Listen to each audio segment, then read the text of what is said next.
একসময় এক সংসারে বাবা মা আর তাদের ৫ ছেলে, এক মেয়ে নিয়ে বেশ সুখেই দিন কাটছিল। হাসি আনন্দে ভরে ছিল তাদের ছোট্ট নিড।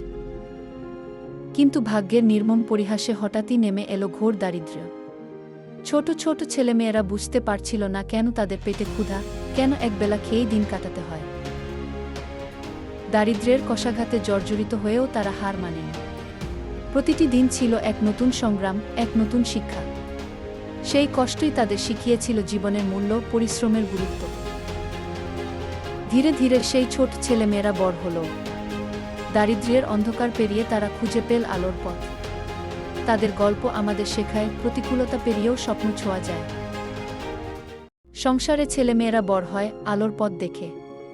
একসময় তারা বিবাহবন্ধনে আবদ্ধ হয়। কিন্তু দুঃখের বিষয়, অনেকেই বাবা মায়ের ভরণপোষণে রাজি হন না, তাদের খাওয়াপড়ার দায়িত্ব নিতে চান না।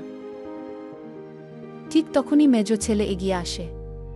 বাবা মায়ের যাবতীয় খরচ সে নিজের কাঁধে তুলে নেয়, তাদের দেখভালের সব দায়িত্ব পালন করে।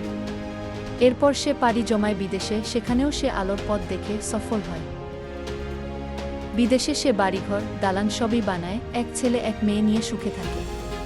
কিন্তু বাবা মাকে সে ভোলেনি, বরং তাদের নিজের কাছে নিয়ে আসে, তাদের নিয়েই তার সুখের সংসার। প্রবাসে থেকেও বাবা মায়ের প্রতি এই ভালোবাসা সত্যিই বিরল ও অনুকরণীয়।